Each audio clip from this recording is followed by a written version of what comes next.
ওয়ালাকাদ আতাইনা মূসাল কিতাবা ওয়া কাফাইনা মিন বাদিহি বির-রুসুল ওয়া আতাইনা ঈসা ইবনা মারইয়ামাল বাইয়িনাতি ওয়া আইয়াদনাহু বিরূহিল কুদুস আফাকুল্লামা জাআকুম রাসূলুম বিমা লা তাহওয়া আনফুসুকুম ইসতাকবারতুম ফাফারিকান কাযযাবতুম ওয়া ফারিকান তাকতুলুন।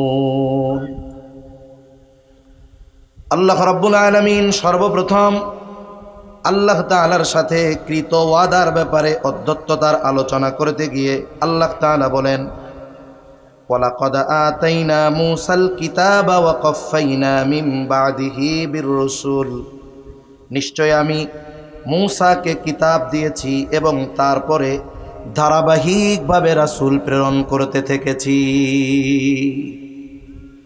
বনি ইসরাইলের মধ্যে আল্লাহ তাআলা ধারাবাহিকভাবে নবী পাঠিয়েছেন। এই সূরা বাকারার মধ্যে মৌলিক আলোচনা হলো আল্লাহ প্রদত্ত বনি ইসরাইলদের জন্য যেই নেয়ামত সমূহ। হাকিমুল উম্মত আশরাফ আলী থানবী রহমাতুল্লাহি আলাইহি ওনার তাফসিরে বায়ানুল কোরআনের মধ্যে লেখেন যে সূরা বাকারার মধ্যে আল্লাহ তাআলা বনি ইসরাইলদেরকে প্রদত্ত প্রায় 40টা নেয়ামতের কথা বলছেন। কয়টা নেয়ামত? তাহলে আল্লাহ তাআলা বলেন, ওয়ালাকাদ আতাইনা মূসাল কিতাবা ওয়া কাফাইনা মিন বাদিহি বির-রুসুল, নিশ্চয় আমি মূসা আলাইহিস সালামকে কিতাব দিয়েছি এবং তারপরে রাসূল পাঠাতে থেকেছি। নবীজি সাল্লাল্লাহু আলাইহি ওয়াসাল্লাম বলেন, বনি ইসরাইল কখনো নবী শূন্য হয় নাই। একেবারে ইয়াকুব আলাইহিস সালাম থেকে নিয়ে শুরু হয়েছে ঈসা আলাইহিস সালাম পর্যন্ত বনি ইসরাইল কখনো নবী শূন্য হয় নাই, বরং এটা ছিল ধারাবাহিকভাবে এক বংশে এত নবীর আগমন। এটা ছিল বনি ইসরাইলদের জন্য আল্লাহ তাআলার পক্ষ থেকে অন্যতম এক নেয়ামত। নবীজি বলেন, যখনই কোনো নবী ইন্তেকাল করেছে আল্লাহ তাআলা সাথে সাথে আরেকজনকে নবুয়ত দিয়ে ওই শূন্য জায়গাটা পূরণ করে দিয়েছে। এরপরে আল্লাহ রাব্বুল আলামিন বলেন, আমি ধারাবাহিকভাবে নবী পাঠাতে থেকেছি। ওয়া আতাইনা ঈসা ইবনা মারইয়ামাল বাইয়িনাতি ওয়া আইয়াদনাহু বিরূহিল কুদুস, আর ঈসা ইবনে মারইয়ামকে সুস্পষ্ট মুজিজা সমূহ দিয়েছি এবং তাকে শক্তিশালী করেছি পবিত্র রূহের দ্বারা। আমার আগে হযরত আলোচনার শুরুতে বলছে, যখন আমি আসতেছিলাম তখন আমার কানে কথাটা আসছে। বনি ইসরাইল এরা দুই ভাগে বিভক্ত, একটা হলো খ্রিস্টান আর একটা হলো ইহুদি। এরা মূলত বনি ইসরাইল, কিন্তু শাখা এদের দুইটা হয়েছে। ইহুদি যারা, এরা তাওরাতের উপরে আমল করে এদের দাবি অনুসারে এবং নিজেদেরকে মুসা আলাইহিস সালামের অনুসারী বলে দাবি করে। তবে ঈসা আলাইহিস সালাম উনি আল্লাহ তাআলার পক্ষ থেকে যে কিতাব নিয়ে আসছেন ইনজিল, এই ইনজিলে তাওরাতের সত্যায়ন করা হয়েছে এবং বনি ইসরাইলের অন্যতম অংশ ঈসা আলাইহিস সালামের অনুসারীরা, যাদেরকে আমরা নাসারা বা খ্রিস্টান নামে চিনি। তাহলে বনি ইসরাইলের একেবারে শেষ নবী বনি ইসরাইলের হলো ঈসা আলাইহিস সালাম। দুনিয়ায় যারা ছিলেন আল্লাহ তাআলা উঠায় নিছেন ঈসা আলাইহিস সালামকে আসমানে। সর্বশেষ বনি ইসরাইলদের যেই নবী দুনিয়ায় অবস্থান করতেছিল তার নাম হলো ঈসা আলাইহিস সালাম। আল্লাহ তাআলা ওনাকে আসমানে উঠায় নিয়েছেন।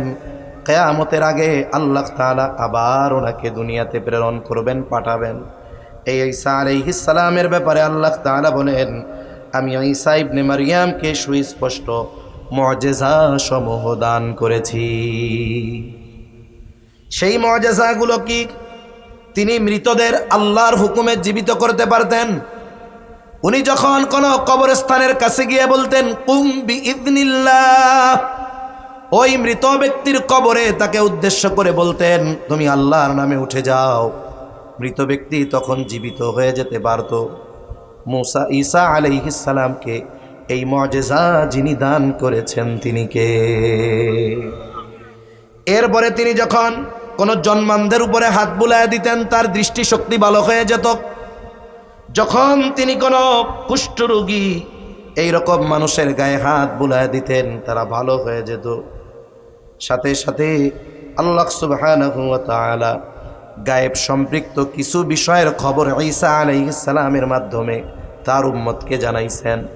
আসমান হতে খাবার ভর্তি দস্তরখান, আল্লাহ তাআলা ঈসা আলাইহিস সালামকে এই মুজিজা দান করেছেন।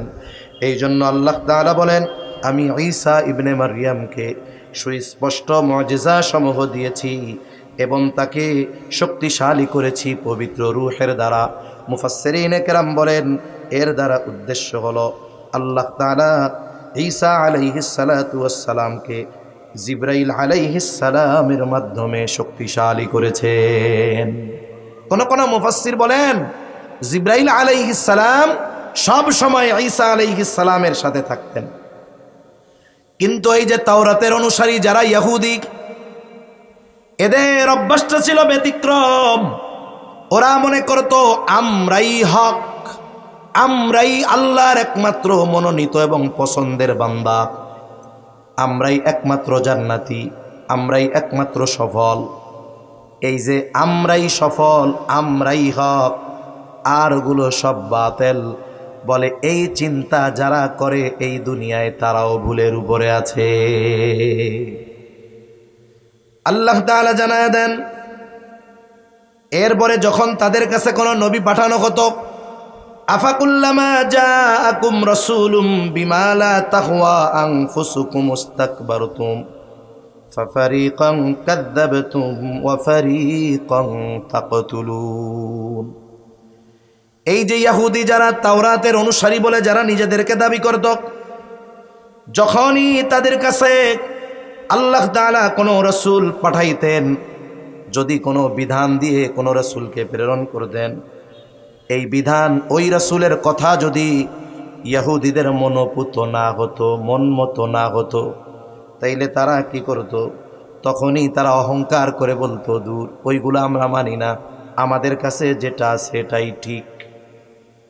মুসা আলাইহিস সালামের পরে ঈসা আলাইহিস সালাম পর্যন্ত আরো নবী আসছে না?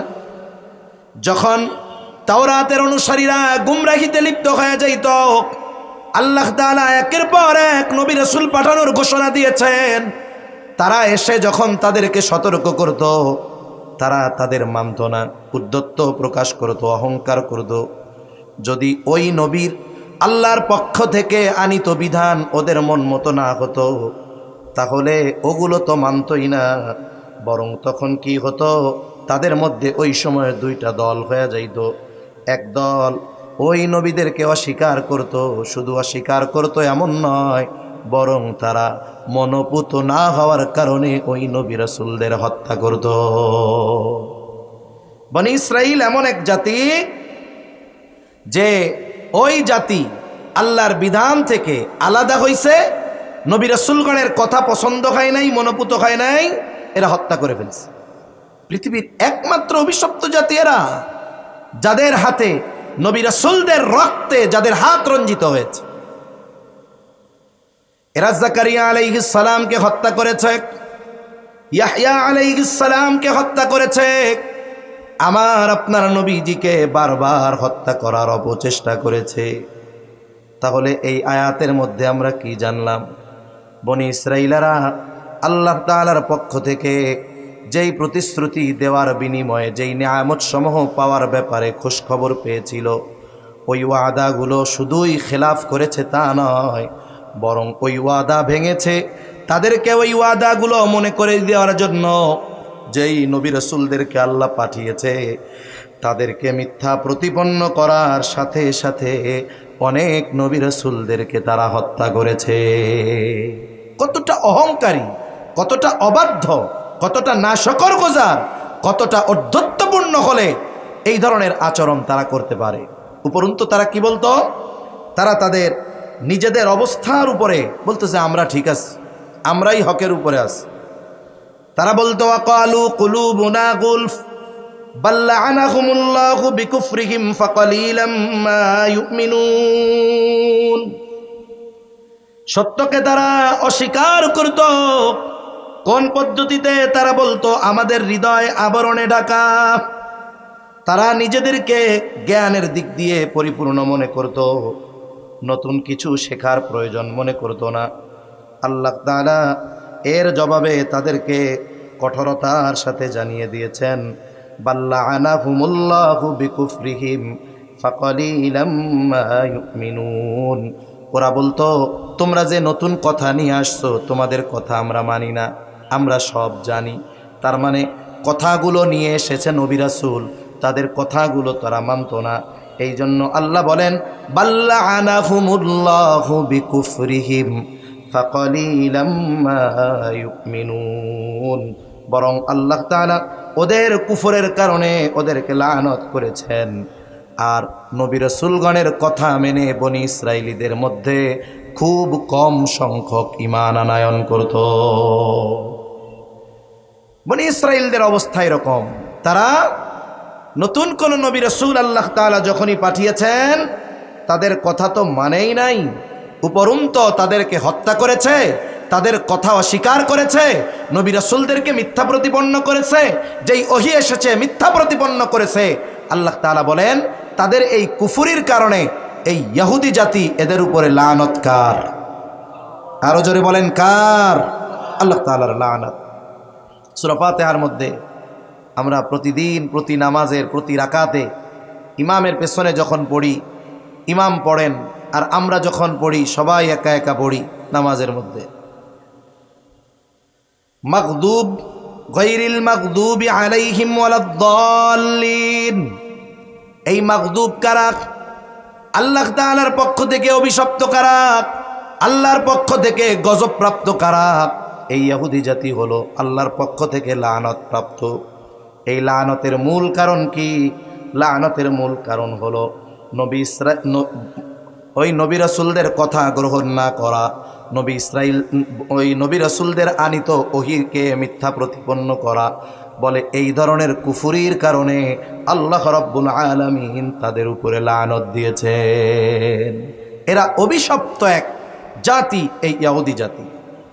যদিও মুসলমানদের উপরে সাময়িক নির্যাতন করতেছে, কিন্তু একটা সময় আসবে অতীতের মতো আবার পরিপূর্ণ লাঞ্ছিত অপমানিত ওই জাতির মুসলমানদের কাছে হতে হবে।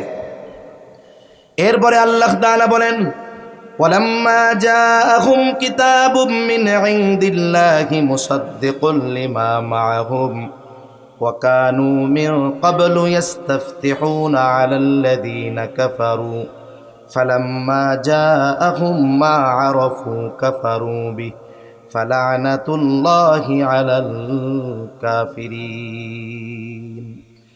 যখন আল্লাহ তাআলার পক্ষ থেকে তাদের কাছে এমন এক কিতাব আসলো, ওই কিতাবগুলো এমন কিতাব, যেই কিতাবগুলো তাদের কাছে যেই কিতাব আছে সেই কিতাবগুলোর সত্যায়নকারী। কোরআনুল কারীম তাওরাতের সত্যায়ন করেছে। ঈসা আলাইহিস সালামের কাছে আল্লাহ নাজিল করেছেন ইনজিল, ইনজিল ও তাওরাতের সত্যায়ন করেছে। আল্লাহ তাআলা কোরআনুল কারীমের মধ্যে বলেন, ইন্না আনজালনাত তাওরাতা ফিহা হুদাও ওয়া নূর। এই যে আল্লাহ তাআলা বলেন, ইন্না আনজালনাহুত তাওরাতা, আমি তাওরাত নাজিল করেছি, ফিহা হুদাও ওয়া নূর, তার মধ্যে আছে হেদায়েত, তার মধ্যে আছে নূর। এই যে তাওরাতের যে সত্যায়ন, এটা কোন কিতাবে? বলে কোরআনুল কারীমে। সুবহানাল্লাহ বলেন। কিন্তু ইহুদি জাতি এটা বুঝতো না, তারা মনে করতো আমাদেরটাই ঠিক। অথচ ইসলাম নতুন কোনো জীবন ব্যবস্থা নয়, বরং ইসলাম পৃথিবীর শুরু থেকে নিয়ে আল্লাহ প্রদত্ত যেই জীবন ব্যবস্থা, অতীতের নবী রাসূলদের কাছে প্রেরিত ওহী জীবন ব্যবস্থার সত্যায়নের সাথে সাথে ইসলামকে আল্লাহ তাআলা পূর্ণাঙ্গ এক জীবন ব্যবস্থার মাধ্যমে আমাদের জন্য অনুসরণ করা, অনুকরণ করা, মেনে চলা, এটা আল্লাহ তাআলা ফরজ করে দিয়েছেন আমাদের উপরে। কিন্তু ওরা ওদের ওই দিন, ওদের ওই কিতাববিহীন অন্য কাউকে তারা স্বীকার করতে রাজি ছিল না। এজন্য আল্লাহ তাআলা বলেন, মুসাদ্দিকাল লিমা মাআহুম ওয়া কানু মিন ক্বাবলু ইস্তাফতিহুনা আলাল্লাযীনা কাফারু। কিন্তু আফসোসের বিষয় হলো ওদের জন্য, আর ওরা তো পূর্ব থেকেই আল্লাহ তাআলার কাছে কাফেরদের বিরুদ্ধে বিজয় প্রার্থনা করত। তারা কাফেরদের কাছে সাথে বিজয় প্রার্থনা করত। আর ওদের অবস্থা ছিল এই রকম। আল্লাহ তাআলা বলেন, ফালাম্মা জাআহুম মা আরাফু কাফারু বি ফালা'নাতুল্লাহি আলাল কাফিরিন। আর যখন তাদের কাছে ওই বস্তু চলে আসলো, সুস্পষ্ট নিদর্শন আল্লাহর পক্ষ থেকে চলে আসলো, তখন তাদের অবস্থা কেমন হলো? আল্লাহ তাআলা বলেন, তখন তারা এইগুলোকে অস্বীকার করে বসলো। ঈসা আলাইহিস সালামের নবুয়তকে অস্বীকার করলো। শুধু তাই না, তারা মারিয়াম আলাইহিস সালামকে ব্যভিচারিণী অপবাদ দেওয়ার মতো দুঃসাহস করেছে। এত বড় অন্যায়! তাওরা ইনজিল নাজিল হয়েছে, সেটাকে তারা মিথ্যা প্রতিপন্ন করেছে। তাই আল্লাহ তাআলা বলেন, যখন তাদের কাছে ওই বস্তু আসলো যেগুলার ওসিলা দিয়ে তারা আল্লাহ তাআলার কাছে বাতিলদের বিরুদ্ধে, কাফের বিরুদ্ধে জয় প্রার্থনা করত, আল্লাহ তাআলা যখন ওই সত্য তাদের কাছে প্রেরণ করলেন, আফসোসের বিষয়, ঈসা আলাইহিস সালামকে তারা অস্বীকার করলো, ইনজিলকে অস্বীকার করলো, মুহাম্মাদুর রাসূলুল্লাহকে অস্বীকার করলো, কোরআনকে তারা অস্বীকার করলো। এখন কোন ওসিলা দিয়ে তারা দোয়া করত? তারা ওসিলা দিয়ে দোয়া করত যে আখেরি জামানার নবীর ওসিলা দিয়ে তারা আল্লাহর কাছে দোয়া করত যে আল্লাহ, আপনি আমাদেরকে আখেরি জামানার নবী এবং তার উপরে অবতীর্ণ যেই কিতাব, সেই কিতাবের ওসিলায় কাফেরদের উপরে আমাদেরকে বিজয় দান করেন। এই দোয়া আল্লাহর কাছে করতো কারা? তাওরাতের অনুসারী ইহুদি যারা ছিল তারা। কিন্তু যখন যার ওসিলা দিয়ে দোয়া করত তিনি আসলেন, যেই কিতাবের ওসিলা দিয়ে দোয়া করত, সেই কিতাব সহ আল্লাহ তাআলা যখন আমার আপনার নবীকে পাঠালেন, বলেন তো ইহুদিরা কি আমার আপনার নবীকে এবং যেই কিতাবের ওসিলা দিয়ে দোয়া করত সেই কিতাবের উপরে ঈমান এনেছিল? জোরে বলেন, এনেছিল? আনে নাই। অথচ এর আগে আল্লাহর রসুল এবং কোরআনুল কারীমের ওসিলা দিয়ে আল্লাহর কাছে তারা দোয়া করত যে আল্লাহ আমাদেরকে কাফেরদের বিরুদ্ধে বিজয় দান করেন। অথচ ওই জিনিসটা যখন আল্লাহ তাদের কাছে পাঠাইলেন, তারা অস্বীকার করা শুরু করলো। এজন্য আল্লাহ তাআলা বলেন, ফালা'নাতুল্লাহি আলাল কাফিরিন। আল্লাহ রাব্বুল আলামিন বলেন, অতএব লানত এমন অস্বীকারীদের জন্য, কাফেরদের জন্য। এর আগে আল্লাহ কি বলছে? যে তারা নবী রাসূলদের হত্যা করেছে, এই জন্য লানত। এরপরে আল্লাহ তাআলা কোরআন সহ আমার আপনার নবীজিকে পাঠিয়েছে, যেটার ওসিলা দিয়ে তারা দোয়া করত। এখন তারা আসার পরে অস্বীকার করতেছে, এই জন্য আল্লাহ তাআলার পক্ষ থেকে ইহুদির উপরে লানত। এরা তো মূলত দুনিয়া চেয়েছে, এরা চেয়েছে দুনিয়া, ত্যাগ করেছে আখেরাত। এখন বলেন তো, যেই ব্যক্তি আখেরাতকে দিয়ে দুনিয়া কিনে, এর চাইতে নিকৃষ্ট ক্রয় বিক্রয়কারী আর কেউ থাকতে পারে? বরং আল্লাহ আমাদের শিখিয়েছেন যে তোমরা আমার কাছে আখেরাত চাইবা। আখেরাত চাইলে লাভ কি? বাজারে অনেক সময় দেখবেন অনেক দোকানে 5 কেজি তেলের সাথে 100 গ্রাম লাক্স সাবান ফ্রি লেখা থাকে না? এরকম কথা বলে না? থাকে, থাকে। 5 কেজি তেল কিনলে 100 গ্রামের লাক্স সাবান ফ্রি। আপনি 10 বছর ওই দোকান থেকে মুদি মাল কিনেন। আপনি যদি দোকানদারকে গিয়ে বলেন, ভাই 10 বছর তোমার দোকান থেকে মাল জিনিস কিনতেছি, তা তুমি এক কাজ করো, আজকে আমাকে তেল কিনবো না, তবে ওই ফ্রি সাবানটা আমাকে দিয়ে দাও। বলেন তো ফ্রি সাবানটা দিবে নাকি? জোরে বলেন, দিবে? দিবে না। কি বলবে? যে শোনো, কিছুই লাগবে না, তুমি তেল কিনো, সাবান ফ্রি পাবা। তেল কিনলে কি ফ্রি? জোরে বলেন। আর যদি ফ্রি সাবান চায়, সাবানও পাবে না, তেলও পাবে না। আল্লাহ তাআলা কোরআনুল কারীমের মধ্যে বলেন, মান কানা ইউরিদু হারসাল আখিরাতি নাজিদ লাহু ফি হারসিহি ওয়া মান কানা ইউরিদু হারসাদ দুনিয়া নু'তিহি মিনহা ওয়া মা লাহু ফিল আখিরাতি মিন নাসীব। আল্লাহ রাব্বুল আলামিন বলেন, মান কানা ইউরিদু হারসাল আখিরাতি নাজিদ লাহু ফি হারসিহি। যে ব্যক্তি আল্লাহ তাআলার কাছে আখিরাতের ফসল চায় তথা আখিরাত চায়, আল্লাহ তাআলা শুধু তাকে আখিরাত দেন এমন নয়, বরং আল্লাহ তাআলা তার এই চাওয়া, তার এই ফসলের মধ্যে আল্লাহ প্রবৃদ্ধি দান করে। তার মানে সে শুধু আখিরাত চায়, আল্লাহ তাআলা শুধু তাকে আখিরাত দেয় না, আরও অতিরিক্ত কিছু দেয়। নাজিদ লাহু ফি হারফি, আল্লাহ তাআলা তার ওই আখিরাতের ফসলের মধ্যে প্রবৃদ্ধি দান করে। মুফাসসিরিনে কেরাম বলেন বেশি কোনটা আল্লাহ দেয়?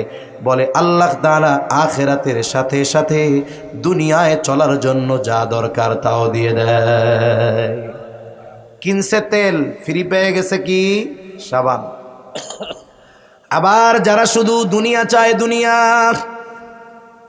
আল্লাহ তাআলা বলেন ওয়ামান কানা ইউরিদু হারসাদ দুনিয়া নুতিহি মিনহা ওয়ামা লাহু ফিল আখিরাতি মিন নাসিব। যে আল্লাহ তাআলার কাছে শুধু দুনিয়া চায়, কয় আল্লাহ আমারে দুনিয়ায় টাকা পয়সা দেন। আমাদের যেই দোয়াগুলো আল্লাহ তাআলার কাছে হয়, অধিকাংশ দোয়া হয় দুনিয়ামুখী দোয়া।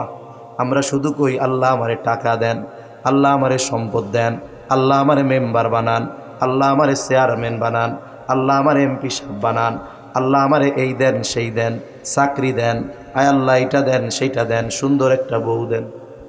সব চায় কি দুনিয়ার, আখেরাত চায় না। অথচ দোয়ার মধ্যে আমাদের আখেরাত বেশি চাওয়া দরকার ছিল। তাইলে দুনিয়ার সব কল্যাণকর জিনিস না চাইতেই আমাদের দিতেন কে? এখন যারা শুধু দুনিয়া চায়, যাদের চাওয়ার মধ্যে আখেরাত নাই, আল্লাহ তাআলা বলেন নাজিদ লাক, আল্লাহ তাআলা বলেন ওয়ামান কানা ইউরিদু হারসাদ দুনিয়া নুতিহি মিনহা। আর যে আল্লাহ তাআলার কাছে দুনিয়া চায়, সে যতটুকু চায় আল্লাহ তাআলা তাকে ততটুকু দেন না। নুতিহি মিনহা, আল্লাহ তাকে দুনিয়া দেন কতটুক?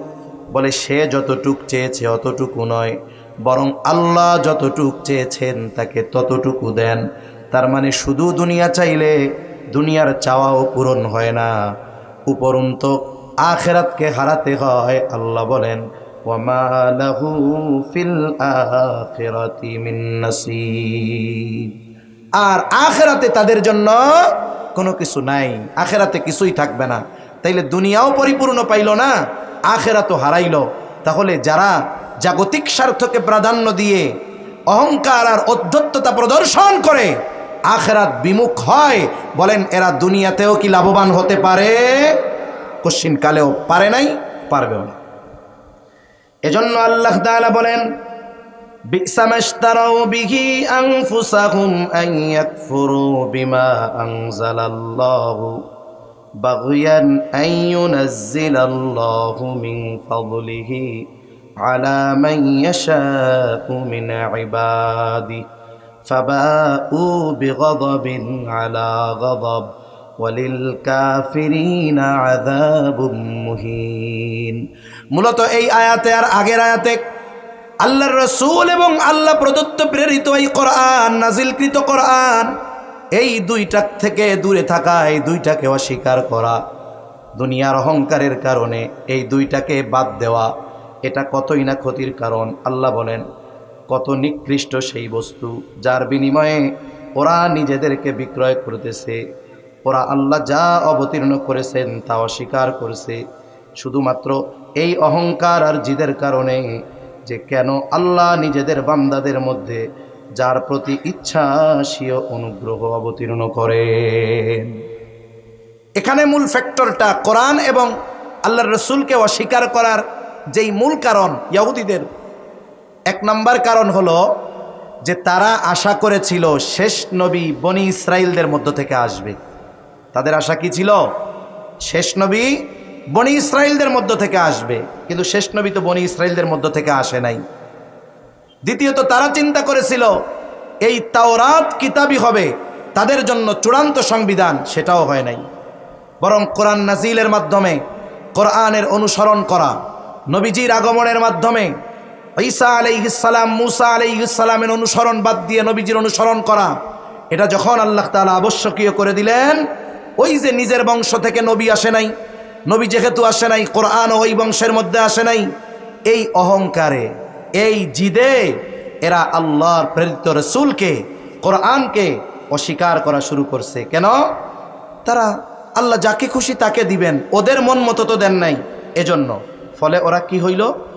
আল্লাহ রাব্বুল আলামিন বলেন, এর কারণে ওরা ক্রোধের উপরে ক্রোধ নিয়ে ফিরল, নবীকে মানল না, কোরআন মানল না, বরং বারবার নবীকে হত্যার প্রচেষ্টা করল।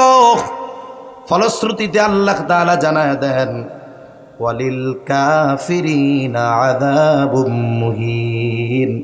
এই ইহুদিরা অহংকারের কারণে নবীকে, কোরআনকে অস্বীকার করার মাধ্যমে কোরআনের কোনো সমস্যা হয় নাই, নবীজির সম্মান কমে যায় নাই, বরং তারা কুফরি করার কারণে আল্লাহ জানায় দেন, আল্লাহ তাআলা তাদের জন্য অপমানকর এক শাস্তির ব্যবস্থা করে রেখেছে।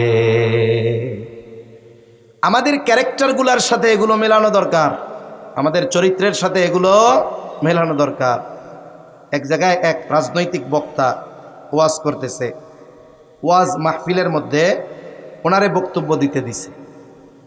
এর আগে একজন ওয়াজ করছে কোরআন হাদিসের আলোকে শাসন ব্যবস্থা নিয়ে।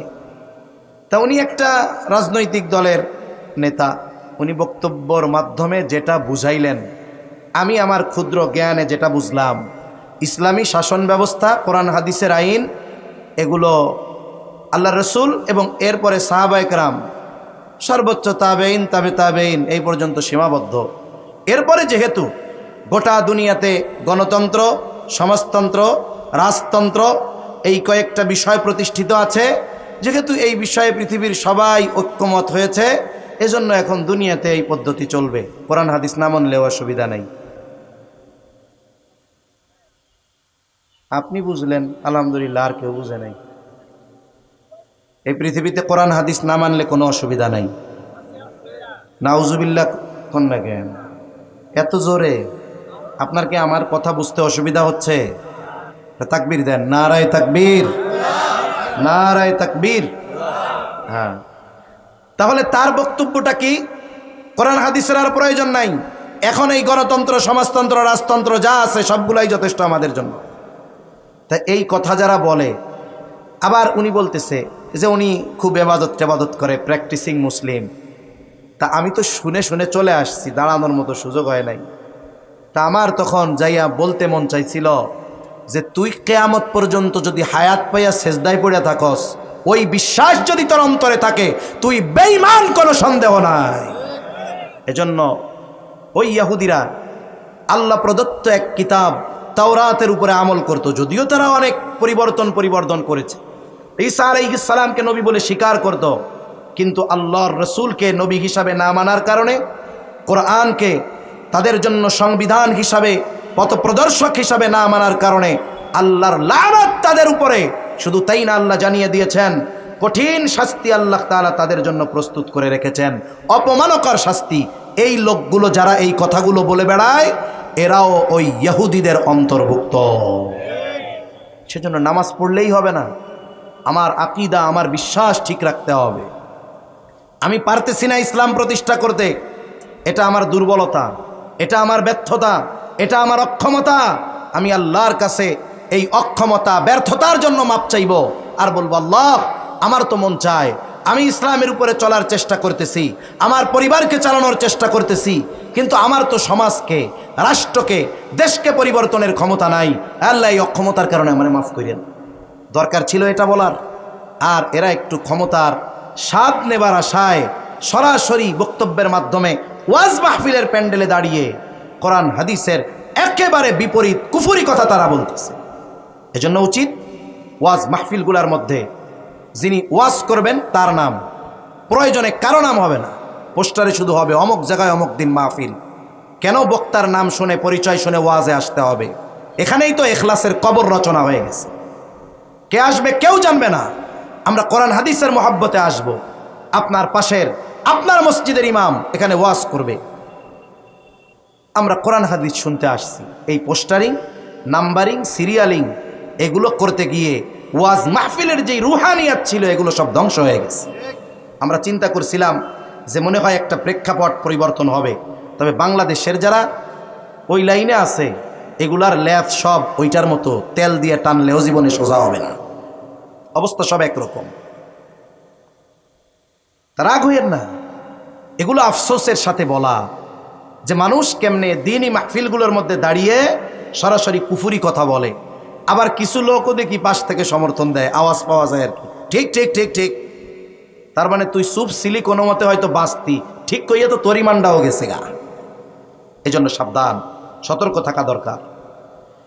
এরপরে আল্লাহ রাব্বুল আলামিন বলেন, وَإِذَا قِيلَ لَهُمْ آمِنُوا بِمَا أَنزَلَ اللَّهُ قَالُوا نُؤْمِنُ بِمَا أُنزِلَ عَلَيْنَا وَيَكْفُرُونَ بِمَا وَرَاءَهُ وَهُوَ الْحَقُّ مُصَدِّقًا لِمَا مَعَهُمْ قُلْ فَلِمَ تَقْتُلُونَ أَنبِيَاءَ اللَّهِ মিন ক্বাবলু ইন কুনতুম মুমিনিন। এই আয়াতে মূলত আল্লাহ রাব্বুল আলামিন তাদের একটা দ্বিমুখী আচরণের বিষয়টা উন্মোচন করেছেন। তাদের বিশ্বাস যে দ্বিমুখী বিশ্বাস, তারা যে দুমুখ সাপের মতো, আল্লাহ তাআলা এই আয়াতের মাধ্যমে জানিয়েছেন। আল্লাহ তাআলা বলেন, যখন ইহুদিদেরকে বলা হয় ওয়া ইযা কিলা লাহুম আমিনু বিমা আনজালাল্লাহ, ঈমান আনো, আল্লাহ যে কিতাব অবতীর্ণ করেছেন তার উপরে তোমরা ঈমান আনো, তার মানে তোমরা কোরআনের উপরে ঈমান আনো। তখন তারা কি বলে? তখন তারা বলে ক্বালু নুমিনু বিমা উনজিলা আলাইনা ওয়া ইয়াকফুরুনা বিমা ওয়ারাআহ। কোরআন নাজিল হওয়ার পরে যখন তাদেরকে বলা হলো যে কোরআন নাজিল হয়েছে এর উপরে তোমরা ঈমান আনো, তখন তাদের জবাব কি? তারা বলে, আমরা ঈমান তো এনেছি, আমাদের প্রতি যেই কিতাব নাজিল করা হয়েছে তার প্রতি আমরা ঈমান রাখি। তার মানে তারা বলে, আমরা তো তাওরাতের উপরে ঈমান রাখি, আমাদের উপরে তো তাওরাত নাজিল করা হয়েছে, এটাও তো আল্লাহর কালাম, আমরা এটার উপরে ঈমান আনবো, এটার উপরে ঈমান এনেছি, নতুন করে কোরআনের উপরে আবার ঈমান আনার দরকার কি? বলে এই কথার দ্বারা তারা কোরআনকে অস্বীকার করে। আল্লাহ রাব্বুল আলামিন বলেন ওয়ায়াকফুরুনা বিমা ওয়ারাআহ।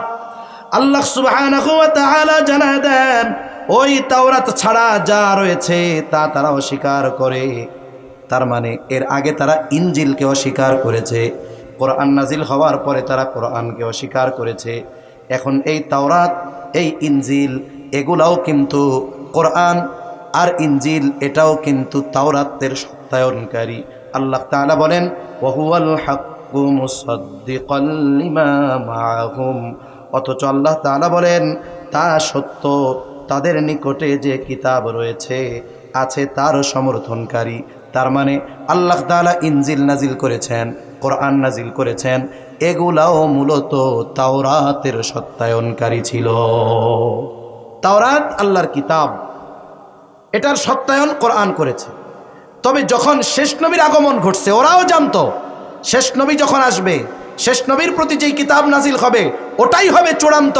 ওইটা নাজিল হওয়ার পরে এর আগে যত শরিয়াত আছে, যত বিধিবিধান আছে, আল্লাহ তাআলা যেগুলো চান সেগুলোকে পরিবর্ধন করে শেষ নবী এবং তার উপরে নাজিলকৃত কিতাবের আলোকে এক এমন পূর্ণাঙ্গ শরীয়ত আল্লাহ দিবেন যার উপরে ঈমান আনা গোটা বিশ্ববাসীর উপরে জরুরি হয়ে যাবে। এজন্য একদিন হযরত ওমর রাদিয়াল্লাহু তাআলা আনহু তাওরাতের একটা কপি পড়তেছিলেন। নবীজি জিজ্ঞাসা করেছেন, কিভাবে এটা পড়ো কেন? ভালো ভালো কিছু কথা আছে। নবীজি সাল্লাল্লাহু আলাইহি ওয়াসাল্লাম তখন বললেন, ওমর, আজকে যদি নবী মূসা বেঁচে থাকতো তাহলে তারও আমার শরীয়তের অনুসরণ করা লাগতো। সুবহানাল্লাহ। মূসা আলাইহিস সালামের উম্মত এটা জানতো শেষ নবী আসবে, ওখানেই চূড়ান্ত হবে। তবে অহংকার কি? কোরআন আর রাসূলকে অস্বীকার করার কারণ কি? যে কোরআন আর রাসূল তাদের বংশ থেকে আসে নাই, নবী যেহেতু তাদের বংশ থেকে আসে নাই, এই জন্য অহংকারের কারণে তারা নবীজিকে অস্বীকার করত। এরপরে আল্লাহ রাব্বুল আলামিন তাদেরকে বলেন, নবী আপনি বলে দেন, কুল ফালিমা তাকতুলুনা আম্বিয়া আল্লাহি মিন ক্বাবলু ইন কুনতুম মুমিনিন। তোমরা যে এত ঈমানদার বলে দাবি করতেছ যে আমাদের উপরে যা আছে তার উপরে আমরা ঈমান এনেছি, অতীতের নবী রাসূলগণকেও তোমরা মানো এই ঘোষণা দিচ্ছ, তবে তোমরা শুনে নাও, তবে কেন এর পূর্বে আল্লাহর নবীগণকে তোমরা হত্যা করেছ, যদি তোমরা ইমানদার হয়ে থাকো এর জবাব দাও। এরা জাকারিয়া আলাইহিস সালামকে হত্যা করেছে, ইয়াহইয়া আলাইহিস সালামকে হত্যা করেছে। ঈসা আলাইহিস সালাম যখন তাদের ভ্রান্তি, তাদের পাপাচার, তাদের এই ঐশী বিধানের বিকৃতির ব্যাপারে তাদেরকে সাবধান করেছেন, তারা ঈসা আলাইহিস সালাতু ওয়াস সালামকে হত্যার অপচেষ্টা করেছে। শুধু তাই নয়, তারা যে কোরআন নাজিল হওয়ার পরে বলে যে আমরা তাওরাতের উপরে ঈমান এনেছি, মুসা আলাইহিস সালামের পূর্ণাঙ্গ অনুসরণ করি, কিন্তু মুসা আলাইহিস সালাম যখন দুনিয়ায় ছিলেন তখন কি তারা মুসা আলাইহিস সালামের পূর্ণ অনুসরণ করছে? করে নাই। আল্লাহ ওই চিটিংবাজির কথা স্মরণ করায় দিচ্ছেন যে এখন বলতেছ যে আমাদের উপরে যেই কিতাব নাজিল হয়েছে এটার উপরে আমরা যথাযথভাবে ঈমান এনেছি, অথচ মুসা আলাইহিস সালামকে যখন আমি তাওরাত দিয়েছিলাম, কত মুআজিজা দিয়েছিলাম, তখন সামান্য যখন কয়েক দিনের জন্য তুর পর্বতে গেছে আর তোমরা একটা বাছুররে তোমাদের উপাস্য বানায় নিছো, আর এখন বলতেছ যে আমরা আমাদের উপরে নাজিলকৃত কিতাবের উপরে ঈমান এনেছি। এটা বলার মাধ্যমে কোরআনকে অস্বীকার করতেছ, মুহাম্মাদুর রাসূলুল্লাহকে অস্বীকার করতেছ। আল্লাহ সেই কথা স্মরণ করায় দিচ্ছেন তাদের। আল্লাহ তাআলা বলেন, ওয়ালাকাদ জাআকুম মূসা বিল বাইয়িনাতি সুম্মা ইত্তাখাযতুমুল ইজলা মিন বাদিহি ওয়া আনতুম যালিমুন। আল্লাহ তাআলা বলেন, আর মূসা আলাইহিস সালাম তোমাদের নিকট সুস্পষ্ট মুআজিজা সমূহ নিয়ে এসেছিলেন, তবুও তোমরা তারপর বাছুরকে তোমাদের ইবাদতের উপাস্য বানায় নিয়েছ। বস্তুত তোমরা জালেম। বলে মূসা আলাইহিস সালাতু ওয়াস সালাম, আল্লাহ তাআলা কত মুআজিজা ওনাকে দান করেছেন, একের পর এক বলতে গেলে রাত পার হয়ে যাবে। মূসা আলাইহিস সালামকে আল্লাহ মুআজিজা দান করেছে। ওই যে মিশর থেকে যখন ফেরাউনের জুলুম থেকে নিষ্কৃতি পাওয়ার জন্য আল্লাহ তাআলা আদেশ করলেন, পয়গম্বর মূসা আপনি বনি ইসরাইলদেরকে নিয়ে মিশর ছেড়ে চলে যান। কোন পথে যাবে, কোন দিকে যাবে, নিজ সিদ্ধান্তে পয়গম্বর মূসা রওনা হন নাই, বরং কোন পথে কোন দিক দিয়ে যাবে সমস্ত পথ নির্দেশনা যিনি দিয়েছেন তিনি কে? আরো জোরে বলেন কে? কালকে আর জোরে বলা লাগবে না, আজকে আর একটু জোরে কোন কে? আরো জোরে বলেন কে? এই মিয়া, আল্লাহর কথা, আল্লাহর আওয়াজ, আল্লাহর নামের আওয়াজ এত আস্তে হইলে হবে নাকি? নাকি গলা ঠিক রাখতেছেন যে হুজুর ফেব্রুয়ারি মশাইতেছে? এখন যদি অসুস্থ হয়ে যায় তাইলে মিছিল দিমু কেমনে? জোরে বলেন, নির্দেশ দিছে কে? আল্লাহ নির্দেশিত পথে মূসা আলাইহিস সালাম রওনা হয়ে গেছেন। লোহিত সাগরের পাড়ে পৌঁছায় গেছে। ইতিমধ্যে খবর চলে গেছে, ও ফেরাউন, তোমার শত্রু মূসা বনি ইসরাইলদেরকে নিয়ে মিশরে ছেড়ে চলে যায়। শত্রু হাত ছাড়া হয়ে গেল। তাফসীরের মধ্যে আসছে 6 লক্ষ সশস্ত্র সৈন্য নিয়ে ফেরাউন মূসা আলাইহিস সালাম আর বনি ইসরাইলদেরকে ঘিরে ধরছে। 3 দিক দিয়া ঘিরে ধরছে। একদিকে সমুদ্র, বনি ইসরাইলেরা ভীত সন্ত্রস্ত হয়ে গেছে। তারা বলতেছে, ইন্না লামুদরাকুন, ও মূসা আমরা ধরা পড়ে গিয়েছি। এখনো ধরা পড়ে নাই। শত্রু বাহিনী এমন সিস্টেমে আসতেছে, ধরা পড়া ছাড়া উপায় নাই। হয়তো ওদের তরবারির আঘাতে মরতে হবে, নাইলে সমুদ্রের মধ্যে হাবুডুবু খেয়ে মরতে হবে। যুদ্ধ করার অস্ত্র নাই, পার হওয়ার কোনো বাহন নাই। তাহলে ধরা পড়তে আর বাকি আছে নাকি? আসন্ন বিপদের ভয়াবহতাকে অনুধাবন করে তারা বলতেছে, ইন্না লামুদরাকুন, আমরা অবশ্যই ধরা পড়ে গেছি, আর বাঁচার উপায় নাই। এই পথে তো মূসা আলাইহিস সালাম নিজে আসেন নাই, আসতে বলছে কে? এবার একটু জোরে কইয়েন, আরো জোরে বলেন কে? মূসা আলাইহিস সালাম সেই জন্য জবাব দেন, ক্বালা কাল্লা ইন্না মাইয়া রাব্বি সায়াহদিন। মূসা আলাইহিস সালাম বলেন, কাল্লা, কখনোই নয়। শত্রু যত নিকটে হোক না কেন ধরা আমরা পড়ব না। বনি ইসরাইলের অভ্যাস ছিল, বারবার খালি প্রশ্ন করত, এরপরে প্রশ্ন করার কোনো সুযোগ রাখেন নাই পয়গম্বর মূসা। আগত অনাগত সম্ভবত সব ধরনের প্রশ্নের জবাব দিয়ে বলেন, ধরা পড়ব না। এর একমাত্র কারণ, ইন্না মাইয়া রব্বি, ওদের সাথে যা থাকে থাক, আমার সাথে আছে কে? সায়াহদিন, এখনই তিনি পথ দেখায়া দিবেন। সমুদ্র সামনে, তাতে কি আসে যায়? আল্লাহ তাআলা বলেন পথ দেখায় দিলাম। فأوحينا إلى موسى أن اضرب بعصاك البحر فانفلق فكان كل فرق كالطود العظيم। আল্লাহ তাআলা বলেন আমি মূসা আলাইহিস সালামের কাছে প্রত্যাদেশ প্রেরণ করলাম, ওহী পাঠাইলাম, ও পয়গম্বর মূসা, আপনি লাঠি দিয়ে সাগরের উপরে আঘাত করেন, বাড়ি মারেন। মূসা আলাইহিস সালাম সাথে সাথে লাঠি দিয়ে সাগরের উপরে আঘাত করলেন। আনিদ্রিব বিআসাকাল বাহর, বাড়ি মারতে দেরি আল্লাহ তাআলা জানায় দেন ফানফালাক ফাকানা কুল্লু ফিরকিন কাত্তাউদিল আযীম। সমুদ্র ফেটে দুই ভাগে বিভক্ত হয়ে গেল, দুইটা পার্ট দুই দিকে সরে গেল, পাহাড় সাদৃশ্য উঁচু দেয়ালের মতো হয়ে গেল। মধ্য দিয়ে বনি ইসরাইলের 12টা গোত্রের জন্য আল্লাহ তাআলা মুহূর্তের মধ্যে শুকনা ঠনঠনা 12টা রাস্তা বানায় দিলে। এই যে মূসা আলাইহিস সালামের মুআজিজা, লাঠির আঘাতে রাস্তা বানায় দিছে আল্লাহ। ফেরাউনের সামনে গেছে, সারা দেশের বড় বড় জাদুকর হাজির। মূসা আলাইহিস সালাম লাঠিটা ছাড়ছে, জাদুকরেরা চোখের ভেলকি দিয়া যত সাপ বানাইছে মুহূর্তের মধ্যে গ্রাস করে ফেলছে। শুধু তাই না, কোন কোন তাফসীর আছে মূসা আলাইহিস সালামের লাঠি আজীব এক লাঠি। বলে উনি যখন লাঠিটা পাশে রাইখা ঘুমাইতেন, কয়েকজন চেষ্টা করছে চুরি করার জন্য।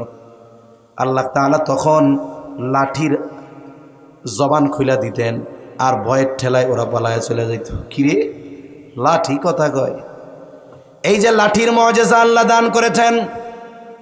আগুনের প্রয়োজন যদি হতো, মূসা আলাইহিস সালাতু ওয়াস সালাম যখন তিনি বগলের তলে হাত দিতেন, হাতটা আগুনের মতো একেবারে শুভ্র উজ্জ্বল হয়ে যাইত। বিভিন্ন ধরনের মুআজিজা আল্লাহ দান করেছিলেন। এই জন্য আল্লাহ বলেন ওয়ালাকাদ জাআকুম মূসা বিল বাইনাত, আর মূসা আলাইহিস সালাম তোমাদের নিকট সুস্পষ্ট মুআজিজা সমূহ নিয়ে আসছিলেন।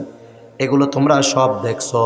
সমুদ্রের মধ্য দিয়া রাস্তা দেখছো, সমুদ্র পাড়ি দিয়া গেছো, ফেরাউনের মৃত্যু তোমরা সচক্ষে অবলোকন করেছ।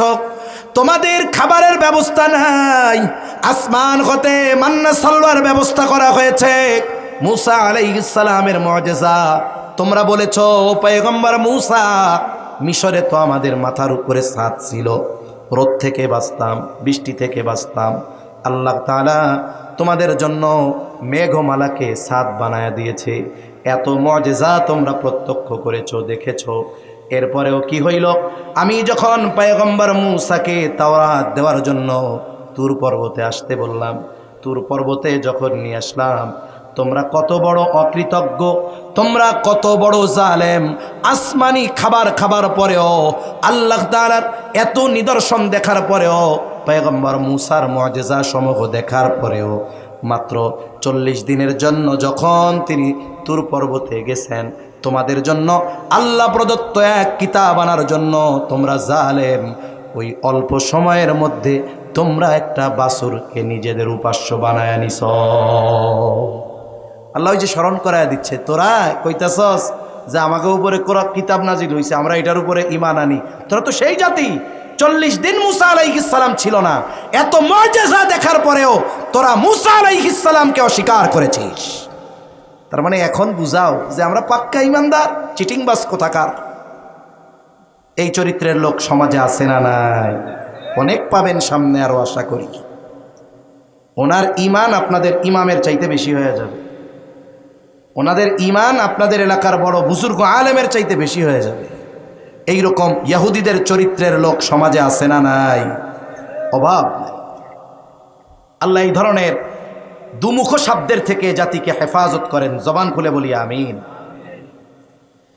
এরপরে আল্লাহ রাব্বুল আলামিন জানায় দেন, وَإِذْ أَخَذْنَا مِيثَاقَكُمْ وَرَفَعْنَا فَوْقَكُمُ الطُّورَ خُذُوا مَا آتَيْنَاكُمْ بِقُوَّةٍ وَاسْمَعُوا قَالُوا سَمِعْنَا وَعَصَيْنَا وَأُشْرِبُوا فِي قُلُوبِهِمُ ইজলা বিকুফরিহিম কুল বি'সা মা ইয়া'মুরুকুম বিহি ঈমানুকুম ইন কুনতুম মুমিনিন।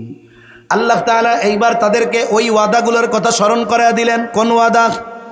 আমার আগে হযরত বনি ইসরাইলদের থেকে যেই ওয়াদারগুলো কথা স্মরণ করায় দিয়েছেন, আলোচনা করেছেন।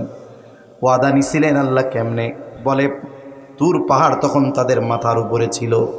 ওরা চিন্তা করছে এখন যদি আমি কথা মাইনা না নেই তাইলে তো পাহাড় ছাইড়া দিব। পাহাড় ছাইড়া দিলে বাঁচার উপায় আছে নাকি?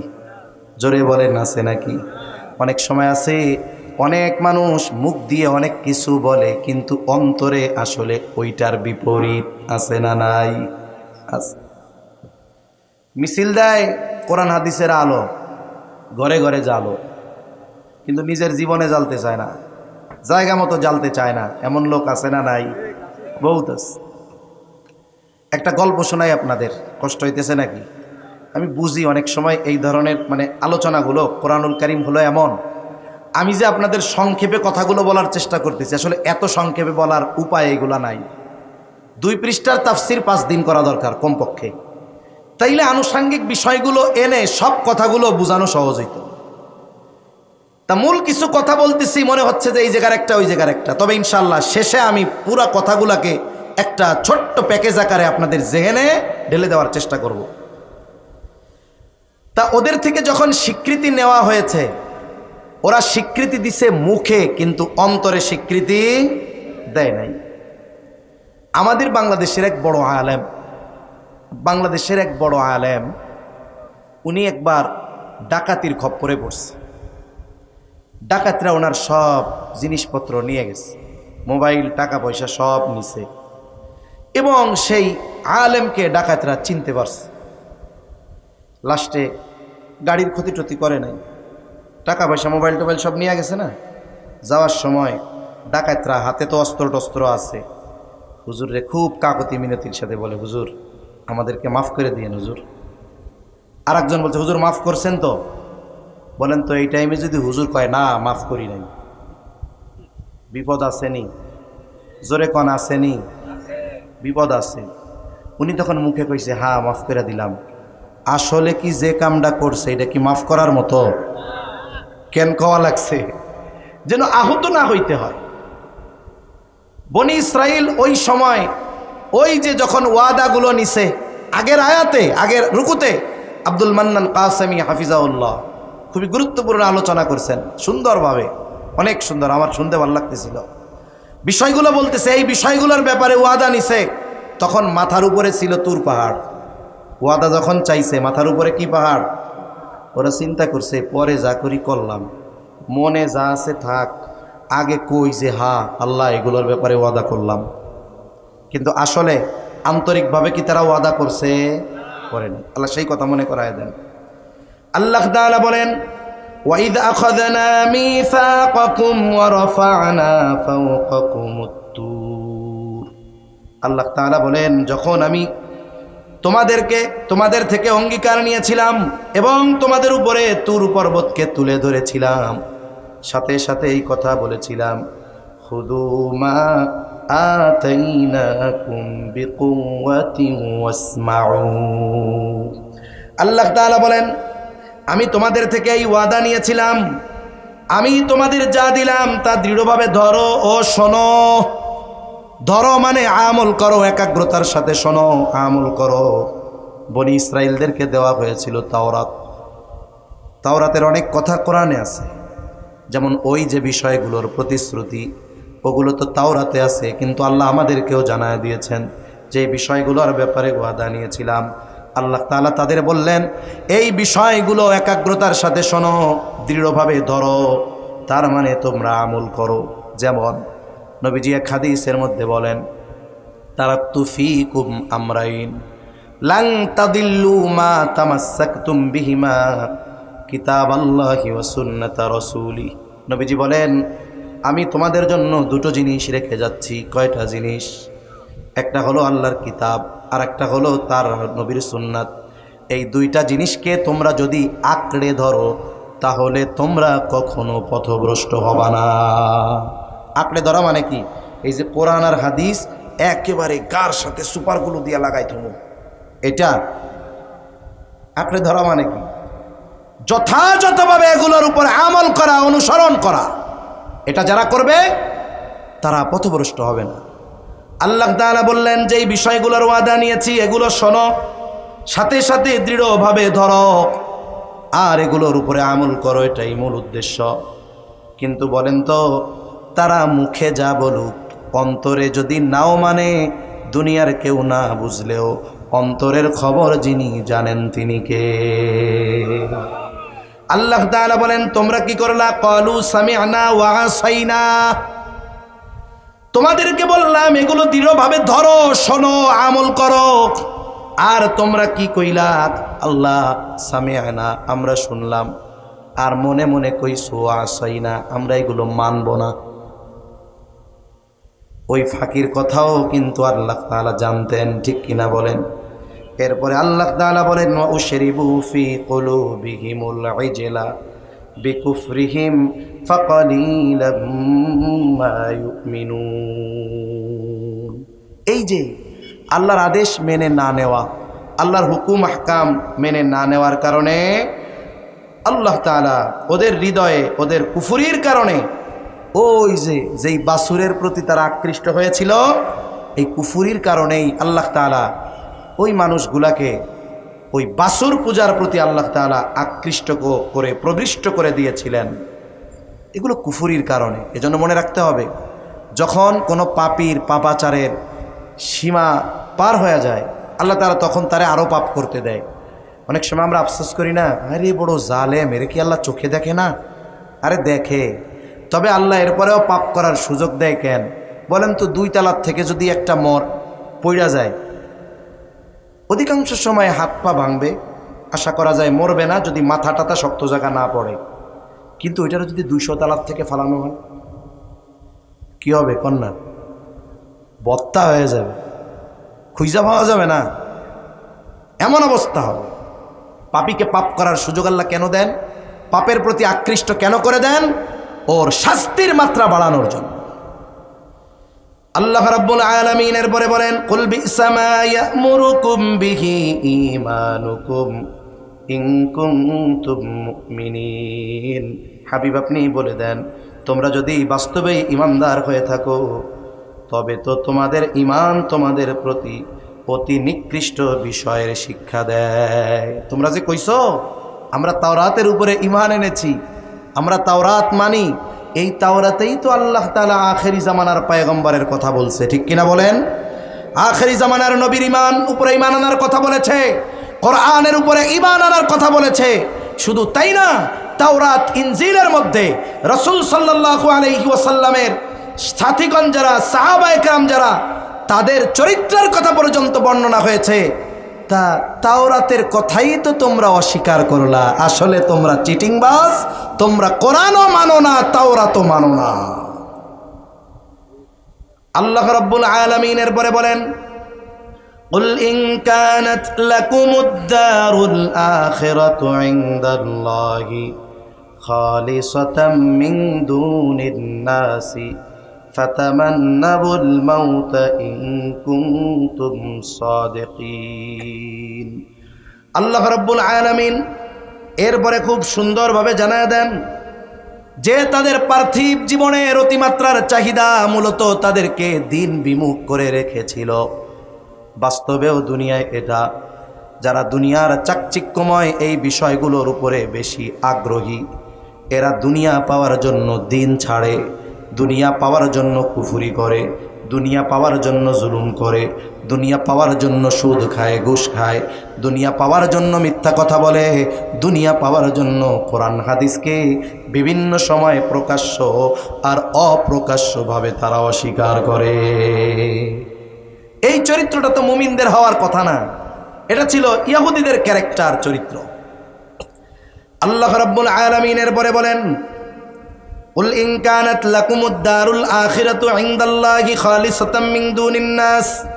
হাবিব, আপনি বলে দেন, যদি আখিরাতের ঘর আল্লাহর নিকট অন্যান্য মানুষ ছাড়া এককভাবে তোমাদের জন্যই হয়ে থাকে।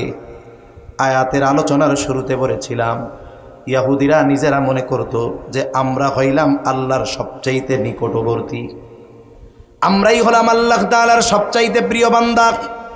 তারা মনে করত যে আল্লাহ তাআলার কাছ থেকে আখিরাতে নাজাত পাওয়ার একমাত্র অধিকার এদেরই আছে, আর কারো নাই। নবীকে আল্লাহ বলেন, ও হাবিব আপনি বলেন, যদি তোমরা আখিরাতের ঘর তথা জান্নাত আল্লাহর নিকট হতে অন্যান্য মানুষ ছাড়া এককভাবে তোমাদের জন্যই হয়ে থাকে, যে আখিরাতে তোমরাই শুধু জান্নাতে যাবা, নবী মুহাম্মদ সাল্লাল্লাহু আলাইহি ওয়াসাল্লাম তার অনুসারীরা কোরআন যারা মানে তারা জান্নাতে যাবে না, এই দাবি যদি তোমরা করে থাকো তাহলে কি করো? আল্লাহ তাআলা বলেন, ফাতামান্নাবুল মাউতা ইন কুনতুম সাদিকিন। হাবিব আপনি বলে দেন, যদি তোমরা ওই দাবি করো শুধু জান্নাত আল্লাহ তোমাদেরকে দিবে, তবে তোমরা আল্লাহর কাছে মৃত্যু কামনা করো যদি তোমরা সত্যবাদী হও। তাইলে জান্নাত তো তোমাগো, তাহলে তোমরা আল্লাহর কাছে কও যে আল্লাহ আমাকে মৃত্যু দেন, তাড়াতাড়ি জান্নাত দেন। এ কথা মনে রাখতে হবে। ইহুদি জাতি সবচাইতে ভীতু, ইহুদি জাতি সবচাইতে ভীতু জাতি, এরা মৃত্যুকে সবচেয়ে বেশি ভয় পায়। এজন্য এই পৃথিবীর বর্তমান বাহ্যিক অবস্থা হলো যেইটা, এ পৃথিবীতে সর্বাধুনিক টেকনোলজি ইসরায়েলের হাতে। আমেরিকার মাধ্যমে কিছু প্রকাশ পায়, কিন্তু এর মূল উৎস হলো ইসরায়েল। এই পৃথিবীর অর্থনীতি, এই পৃথিবীর প্রযুক্তির 90% বেশি নিয়ন্ত্রণ ইহুদিদের হাতে। এত প্রযুক্তি ওদের, ওদের পুরো ওরা যেই এলাকা দখল করে রাখছে, পুরো সীমান্ত জুড়ে ওদের আয়রন ডোম আছে। আয়রন ডোম কি? একটা কোনো ম্যাটেরিয়াল, ছোটোখাটো ড্রোনও যদি উড়ে যায়, এটাকে শনাক্ত করে মুহূর্তের মধ্যে মিসাইল মেরে ওটাকে ধ্বংস করে দিবে। এত প্রযুক্তি তাদের। তাদের আকাশ সীমায় যদি কোনো কিছু ঢুকে, তাদের দেশের নয় শত্রুপক্ষের, সাথে সাথে গোটা দেশে সাইরেন বেজে ওঠে। আমরা কি দেখছি, কয়েকটা ভিডিও আমি দেখছি অনলাইনে, যখন ইরান হামলা করতেছে, ইরান হামলা করছে কয়টা দেশ পাড়ি দিয়ে, 5-6টা দেশের বাধা অতিক্রম করে এরপরে যাওয়া লাগছে। শুধু ভূখণ্ড অতিক্রম করছে তা না, যেই ভূখণ্ডগুলো অতিক্রম করেছে প্রত্যেক ভূখণ্ডে আমেরিকার সেনাবাহিনীর মানে নিযুক্ত করা তাদের ওই কি জানি বলে ঘাঁটি আছে, সাথে সাথে ওই প্রত্যেকটা দেশের আকাশ সীমা নিরাপদ রাখার জিম্মাদারি আমেরিকানদের। তার মানে কতগুলো বাধাকে ফাঁকি দিয়ে এরপরে ইরানের এক একটা মিসাইল ইসরায়েলে পৌঁছানো লাগছে, 5-6টা বাধা পাড়ি দেওয়ার পর। অথচ যখন সাইরেন বাজছে, এমনও দেখছি ভয়ে তারা আন্ডারগ্রাউন্ডে তাদের জন্য বাংকার করা আছে, যখন সাইরেন বাজছে ভয়ের ঠেলায় রাস্তায় মুইতা দিস। এত ভয় এদের, মরার ভয়, এত শক্তিশালী প্রযুক্তি থাকার পরেও। এজন্য আল্লাহ বলেন, ও আমার হাবিব, ওরা তো বলে যে আমরাই আল্লাহর কাছে পছন্দের পাত্র, জান্নাত শুধু আমাদের, তাইলে এত দেরি করার দরকার কি? ওদেরকে বলেন যে আল্লাহ আমাকে মৃত্যু দেন। ওরা চিন্তা করছে যে যতই অস্বীকার করি না কেন, মুহাম্মদ সাল্লাল্লাহু আলাইহি ওয়াসাল্লাম তো নবী, কোরআন তো আল্লাহর নাজিলকৃত কিতাব, কোনো সন্দেহ নাই। মৃত্যু যদি কামনা করি তাইলে দুনিয়ায় যে কয়দিন যা পাইতাম হেইয়াও শেষ। এই জন্য ভয়ের ঠেলায় এরা কখনো নিজেদের মৃত্যু কামনা করতো না, এরা মৃত্যুর ব্যাপারে খুব ভীত। এরপরে আল্লাহ তাআলা বলেন, কথা শেষ, ওয়ালাই ইয়াতামান্নাউহু আবাদাম বিমা কদ্দামাত আইদিহিম ওয়াল্লাহু আলিমুম বিয-যালিমিন। আল্লাহ তাআলা বলেন, হাবিব আপনি ওদের যদি বলেন যে তোমরা যেহেতু আল্লাহর একমাত্র পছন্দের পাত্র, জান্নাতের হকদার, আল্লাহর কাছে তাইলে মৃত্যু কামনা করো, তাড়াতাড়ি জান্নাতে চলে যাও। আল্লাহ বলেন, হাবিব তারা কখনোই কিছুতেই মৃত্যু কামনা করবে না। ওয়ালা ইয়াতামান্নাউহু আবাদা, কখনোই তারা বলবে না আল্লাহ আমাকে মৃত্যু দেন। কেন বলবে না? বিমা কদ্দামাত আইদিহিম আল্লাহু আলিমুম বিয-যালিমিন। মৃত্যু কামনা না করার কারণ হলো তাদের সেই সমস্ত পাপ, যেই সমস্ত পাপগুলো তারা আখেরাতে যাওয়ার আগে আখেরাতের শাস্তির জন্য পাঠায়া দিছে। যেমন আল্লাহ তাআলা ইমানদারদেরকে উদ্দেশ্য করে বলেন, হে ইমানদারেরা, ইয়া আইয়ুহাল্লাযীনা আমানুত্তাকুল্লাহ ওয়াল তানজুর নাফসুম মা কদ্দামাত লিগাদ, মুত্তাকি হও আর নজর দাও আগামীর জন্য কি পাঠাইছো। এখন আগামী বলতে হলো আখেরাত, পরকাল, কবরে ভালো থাকার জন্য, জান্নাত পাওয়ার জন্য কি পাঠাইছো। এখন বলেন তো পাঠাইতে হবে কি? কি পাঠাইতে হবে? নেক আমল। জোরে বলেন কি আমল? নেক আমল পাঠাতে হবে। আর ওরা তো আখেরাতের জন্য নেক আমল পাঠাইতে পারে নাই, পাঠাইছে তো পাপ। ওরা জানে মরার পরে আমাদের অবস্থা খারাপ হয়ে যাবে, এজন্য মুখে যতই দাবি করুক না কেন আমরাই জান্নাতের একমাত্র হকদার, কিন্তু আপনি যদি তাদেরকে মৃত্যু কামনা করতে বলেন ওরা মৃত্যু কামনা করবে না।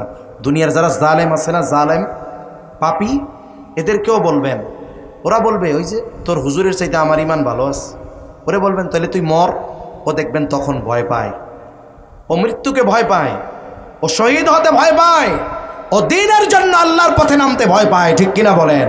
কেন? ও জানে যতই নিজের ইমানদার কই না কেন, আখেরাতে আমার পাপ ছাড়া কিচ্ছু নাই, মরা মাত্রই সাইদ শুরু, দুনিয়ায় যে কয়দিন পাইতাম মরলে তাও পামো না।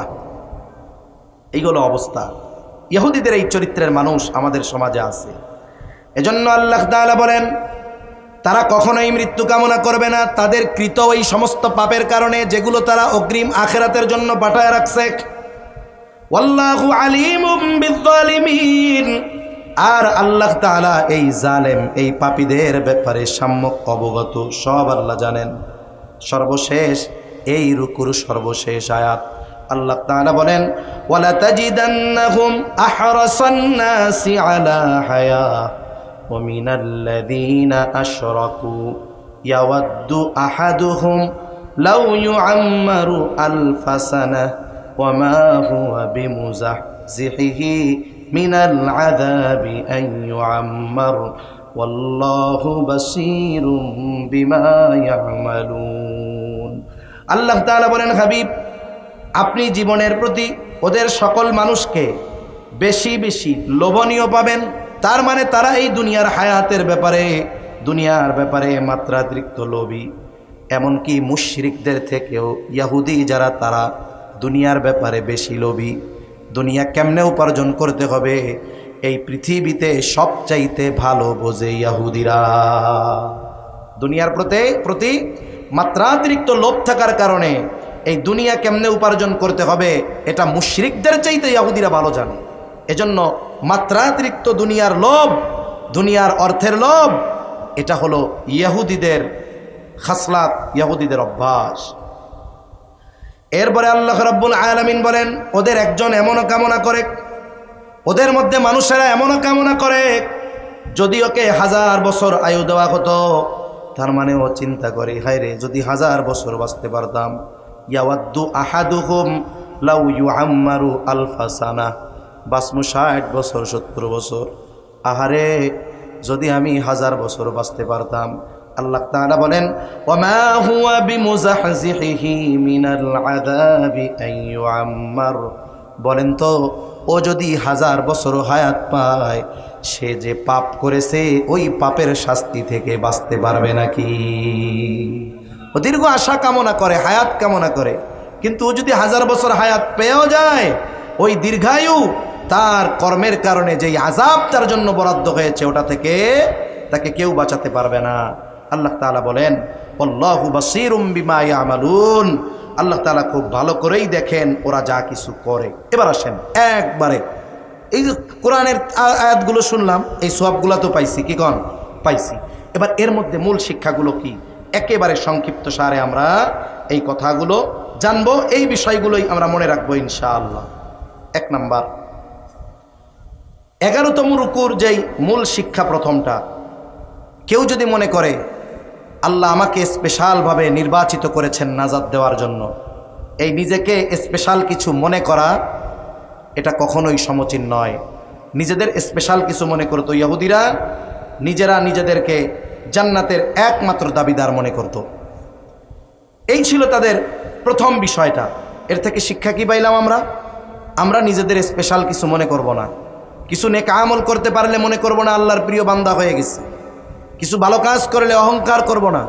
অনেক সময় শয়তান ভালো কাজ নষ্ট করার যেই ফাঁদ ব্যবহার করে সেটা হলো নেক আমলের পরে ওই আমলের দ্বারা নিজের অন্তরের মধ্যে একটা আত্মতৃপ্তি, তুষ্টতা ভাব জাগ্রত করে দেয়। সে খুশি হয়, আমি অনেক ইবাদত করে ফেলেছি।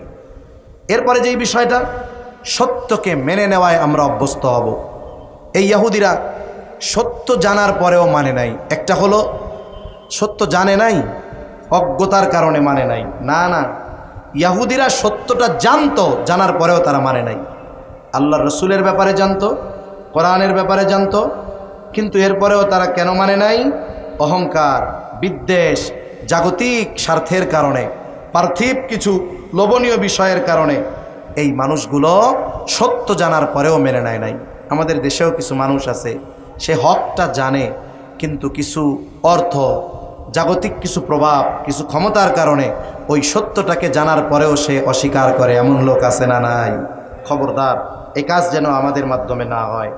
এরপরে 3 নম্বর বিষয়, আখেরাতকে প্রাধান্য দেওয়া।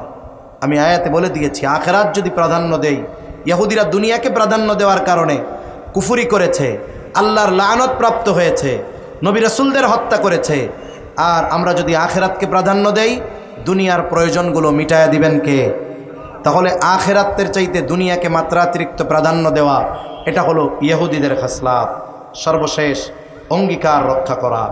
ইহুদিরা আল্লাহ তাআলার সাথে ওয়াদা খেলাফ করেছে।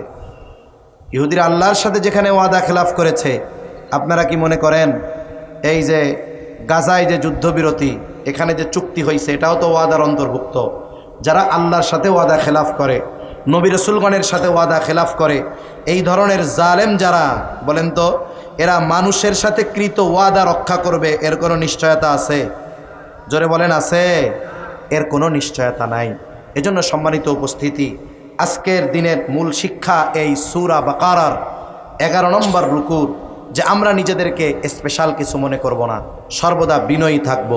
আমি যদি বিনয়ী হই, আমার সম্মানকে আল্লাহ তাআলা উঁচু করে দিবে। এজন্য আল্লাহ যদি কাউকে কোনো কিছু দান করে, সম্পদ, ইলম, টাকা পয়সা, ক্ষমতা, সে আল্লাহর কাছে দোয়া করবে, আল্লাহুম্মা জাআলনি ফি আইনি সগীরা ও ফি আয়ুনিন নাসি কাবীরা। আল্লাহ, আমার চোখে আপনি আমারে ছোট বানায়া দেন, মানুষের চোখে বড় বানায়া দেন, কিন্তু আমি যেন আমার নিজেকে বড় মনে না করি, নিজেকে যেন স্পেশাল কিছু মনে না করি, নিজেকে যেন সব জানতা মনে না করি। শয়তান কিন্তু কম জানতো না, কিন্তু আনা খায়রুম মিন, আমি তার চাইতে ভালো, তার চাইতে স্পেশাল, এই বিশ্বাস, এই কথা বলার কারণে তার ইলম, তার ইবাদত কোনো কিছুই কাজে লাগে নাই, চির অভিশপ্ত হয়ে গেছে। 2 নাম্বার, সত্য মেনে নিব। অনেক মানুষ আছে সত্যের উপরে আমল করে না, কিন্তু মেনে নেয়। কথায় কথা আবার আসতেছে আল্লাহর ইচ্ছা, সত্য মানে কিন্তু আমল করে না। অনেক সময় মসজিদে ইমাম সাহেব বয়ান করছে কোরআন হাদিস দিয়ে, সুদের বিরুদ্ধে, ঘুষের বিরুদ্ধে, জুলুম অন্যায়ের বিরুদ্ধে। মুসল্লি যারা আছে, সুদখোর আছে, ঘুষখোর আছে, বেপরদার আছে, জালেম আছে। কয়েকজন চিন্তা করছে, হুজুর যা বলছে কোরআন হাদিসের কথা, এটা তো সত্য। হুজুরের কাছেও বলে, হুজুর আপনি যা বলছেন সত্য, তবে দোয়া করেন আল্লাহ যেন পাপগুলো ছাড়ার তৌফিক দেয়। এই লোক সত্য মানছে, কিন্তু আমল করে নাই। আর কিছু লোক আছে, ইমাম সাহেব বয়ান করতেছে সুদের বিরুদ্ধে, মাদকের বিরুদ্ধে, তারপরে ঘুষের বিরুদ্ধে, অন্যেরটা মেরে খাওয়ার বিরুদ্ধে, সরাসরি কারো নাম ধরে নয়, কিন্তু এই কাজে লিপ্ত কিছু কথা যে ব্যক্তিগুলো আছে, এই কথাগুলো তাদের উপরে পড়বে কি পড়বে না? রাস্তা দিয়ে ইমাম সাহেব যাইতেছে, ছুরি মেরে দিছে, তার মানে ও কি কাজ করলো? সত্য স্বীকারও করলো না, সত্য মানলো না। ওই যে সত্য মেনে নিছে কিন্তু আমল করে নাই, বলে ও গুনাহগার, তবে বেঈমান নয়। কিন্তু যে সত্য মানেও না, আমলও করে না, ও কাফের। ও কি? জোরে বলেন, জোরে বলেন, ও কি? একজন ব্যক্তি যদি সুদ খায়, কথার কথা, কত বড় জঘন্য পাপ, আল্লাহ মাফ করে দিই। একজন মদ খায়, কত বড় জঘন্য পাপ, কিন্তু এই মদ খাচ্ছে, কিন্তু ও স্বীকার করে এটা হারাম, আল্লাহ হারাম করছে, এটা হারাম। সে কবিরা গুনাহগার হলো, কিন্তু সে কাফের হয়ে গেল না, বড় পাপী হয়েছে। যখন মদ পান করে, ইমানের নূর আল্লাহ তার কাছ থেকে উঠায় নেওয়া যাবে। কিন্তু যেই ব্যক্তি মদ পান করে না, কিন্তু মদকে হারাম মনে করে না, ও মদ না খাইয়াও কাফের। কথা বোঝাতে পেরেছি? এজন্য ভাইরা আমার, আপনি আপনার দলের জন্য ক্ষমতা দেখায়া সত্যকে ডিনাই করবেন না। আল্লাহর হস্তে এই কথা বলি আপনাদের, সত্য মানতে পারেন না, কিন্তু সত্যের উপরে বিশ্বাসী হন, ইমান বাঁচবে, হয়তো গুনাহ হবে, হয়তো শাস্তি পরকালে দীর্ঘায়িত হবে, কিন্তু নিজের প্রভাব প্রতিপত্তি বিস্তার করতে গিয়ে আপনি সরাসরি সত্যকে অস্বীকারী হয়ে ওই ইহুদিদের মতো চির অভিশপ্ত হবেন না, এটা মনে রাখবেন। সেজন্য আমরা সবসময় সত্যকে মেনে নিব, মানব তো ইনশাআল্লাহ। এরপরে তৃতীয় শিক্ষাটা কি পাইছি? আমরা আখেরাতকে প্রাধান্য দিব। আখেরাত যদি আমাদের মূল টার্গেট হয়, অটোমেটিকলি দুনিয়া আমাদের দিবেন কে? এক ব্যক্তি ঘরে জানালা কাটবে, দক্ষিণ পাশে তার ফাঁকা, এখন দক্ষিণ পাশ দিয়ে তো গরমে বাতাস আসে, বিল্ডিং আটকানো, দক্ষিণ দিকে মসজিদের মাইকও আছে। এখন সে নিয়ত করলো দক্ষিণ দিকের জানালাটা কাটবো, তাহলে আমার নিয়ত কি? নিয়ত হলো বাড়ির দক্ষিণ পাশে মসজিদ, ইকামত দিলে, নামাজে দাঁড়াইলে, আজান দিলে আমার জানলা দিয়ে শুনতে পারবো, দেখতে পারবো। এখন দক্ষিণ পাশে এই নিয়তে জানালা কাটছে, তাইলে দক্ষিণ দিকে বাতাস হইলে আর ওই জানালা দিয়ে বাতাস ঢুকবে না। জোরে বলেন, ঢুকবে? সে নিয়ত করছে কি? আমি নামাজে দাঁড়াইলো কিনা, ইকামত শুরু হইল কিনা, আজান দিল কিনা দেখতে পারবো, এই নিয়তে জানালা কাটছে, কিন্তু বাতাস আল্লাহ দিবেন কি দিবেন না? তাহলে আখেরাত যদি প্রাধান্য দেই, দুনিয়ায় যা প্রয়োজন আল্লাহ সেটা দিবেন কি দিবেন না? অবশ্যই আল্লাহ তাআলা সেটা আমাদেরকে দিবেন। এজন্য এই 11তম রুকুর অন্যতম আরেকটি শিক্ষা আখেরাতকে প্রাধান্য দেওয়া। আর 4 নম্বর যেই শিক্ষা, ওয়াদা খেলাফ করেছে ওই জাতি, ইহুদি জাতি, আল্লাহর সাথে অঙ্গীকার ভঙ্গ করেছে, ওয়াদা ভঙ্গ করেছে। নবীজিও জানিয়ে দিয়েছেন ওয়াদা ভঙ্গ করা এটা মুনাফিকের আলামত। কার আলামত? জোরে বলেন। আমরা আমাদের ওয়াদার ব্যাপারে, অঙ্গীকার পূরণের ব্যাপারে সর্বোচ্চ সচেষ্ট হব, বলেন ইনশাআল্লাহ। এই 4টা শিক্ষা আমরা আমাদের জীবনে বাস্তবে পরিণত করব তো ইনশাআল্লাহ। তাহলেই আজকে এই কষ্ট করে গরমের মধ্যে বসে থাকা সার্থক হবে। 2 দিনের এত অর্থ ব্যয় করে যেই আয়োজন, এটা সার্থক হবে যদি এই মানুষগুলোর মধ্যে থেকে একটা মানুষও আমরা এই কথাগুলো আমাদের জীবনে আমলে পরিণত করি। আল্লাহ তাআলা আমাদের সকলকে কথাগুলো বুঝবার তৌফিক দান করেন। সকলে বলি আমিন। ওয়া আখিরু দাওয়ানা আনিল হামদুলিল্লাহি রাব্বিল আলামিন।